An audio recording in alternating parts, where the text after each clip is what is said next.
Ladies and gentlemen, welcome to Siasa 254. Tomorrow is Saba Saba Day, and Raila Odinga has declared that he's going to test his influence in leading national demonstrations. One again, it has been a while since he led a successful national demonstration, and tomorrow he has declared that all roads leads to Kamukunji ground. We go to Kamukunji tomorrow, because if you're talking about protesting, you are protesting. Where is this protest going to start? And where is it going to? My view would be the road should lead to Kamukunji.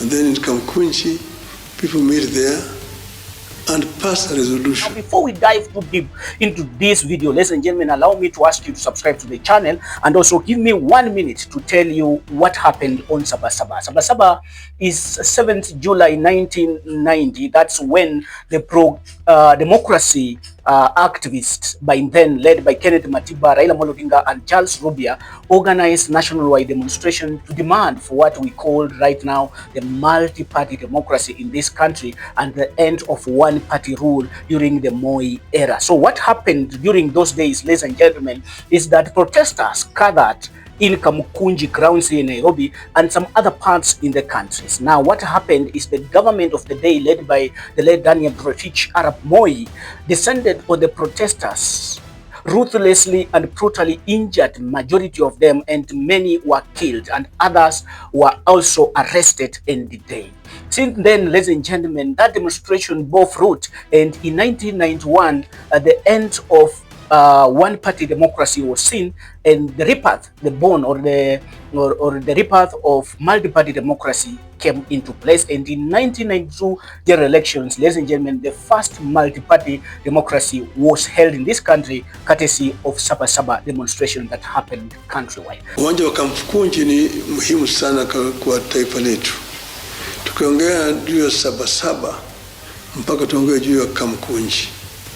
Hapo ndiko mimi ningependekeza ya kwamba Wakenya wakutane Kamukunji. Now the question that is lingering on the majority of Kenyans' mind right now, why would Raila join the maandamano tomorrow after a long silence? Where has he been when the Gen Zs and the protesters have been killed in the streets of Nairobi? Where has been Raila Odinga when a vendor of the mask was killed there in Nairobi streets, and also many other Kenyans who were killed on those demonstrations? Right now he's surfacing. So the question that is lingering is this really Saba Saba for Raila Odinga, or is sabotage for the Gen Z demonstration that is staged tomorrow? Elsewhere, ladies and gentlemen, the clergy has already offered a special prayer to the Gen Zs ahead of tomorrow's task, and they have also urged the government to be gentle on the young ones as they demand for justice on the streets. Lord, for everyone who will be involved in one way or another, that they who seek justice and stand up for that which is right would also, Heavenly Father, treat everyone else with justice, and that, Heavenly Father, that all will seek peace, and through amicable ways that, Lord, our voices can be heard and people will not be harmed. Do not invade a shop. As Bishop said, it is so expensive to rebuild after destruction. And so our young people, please do not destroy property, do not burn cars, do not invade police station, do not throw stones at police officers. Murkomen, the CS for Internal Security and Administration, has also spoken, and he has been very clear that the police are going to be very brutal and ruthless to those who may be seen to cause violence and robbery. Mambo ya kazi ya kudumisha amani kwa taifa letu, nimeambia askari wetu wakuwe wapole kama njiwa, wakuwe wapole na wazuri kwa wananchi. Lakini kama ni kupambana na majangili na wale ambao wanataka kuharibu mali ya umma na wale ambao wanataka kuua wananchi wengine ama kuua polisi, wawe wakali sana kuhakikisha wananchi wanadumishwa amani. Mnataka namna hiyo ama hapana? Mnataka nchi yenye polisi anafukuzwa? The government security agency will defend the lives and the property of the people of Kenya. That is a constitutional mandate. Ladies and gentlemen, the Saba Saba of tomorrow is a day when the demonstrators want to call upon the government for justice, to demand justice for the slain people during demonstrations, and also call for accountability of the government and to rule people in the correct way, and also fulfillment of the promises that they made during the campaign period. But Raila's agenda is still unknown, ladies and gentlemen. In the comment section below, let me see what is your take on why Raila now? Why now should Raila join the demonstrations tomorrow? This is Siasa 254. My name is Jacob Yende. Until next time, bye bye. Tuko na kanisa na mimi sikuanzisha. Kanisa inaendelea kule State House. Tuko mpaka na Sunday school. Shida moja tu, ile kanisa iko pale State House ni ya mabati. Sasa niwaulize nyinyi watu wa Embu. Nyinyi mmenialika hapa tukuje tujenge kanisa ya mabati. Sasa mimi niwasaidie tujenge kanisa hapa nzuri. Alafu mnataka kanisa ya State House ibaki ya mabati? Surely. Yani sijui hata mimi nachanga watu wananiuliza nini. Mimi sijakuja kuanzisha kanisa State House, nimekuta kanisa ikiendelea.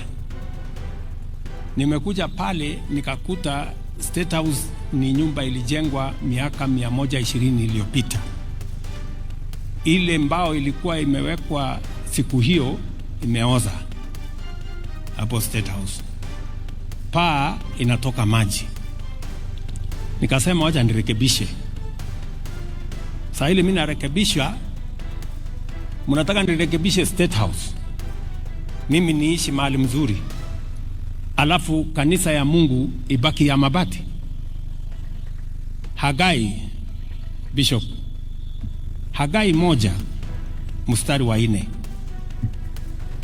Mungu anauliza, nyinyi munaishi kwa manyumba mazuri hata imewekwa mbao mzuri, alafu nyumba ya Mungu imeharibika. Hiyo swali nikiulizwa nikienda nikipatana na Mungu, mnataka nijibu namna gani? Niseme ati mimi nilikuwa nakaa State House nyumba ya mawe, imejengwa vizuri, imewekwa tiles, na kanisa ya Mungu State House ni ya mabati? Nitapita hiyo mtihani kweli mbele ya Mungu? So tafadhali na waomba jameni, wacha nijengee Mungu kanisa hapo State House.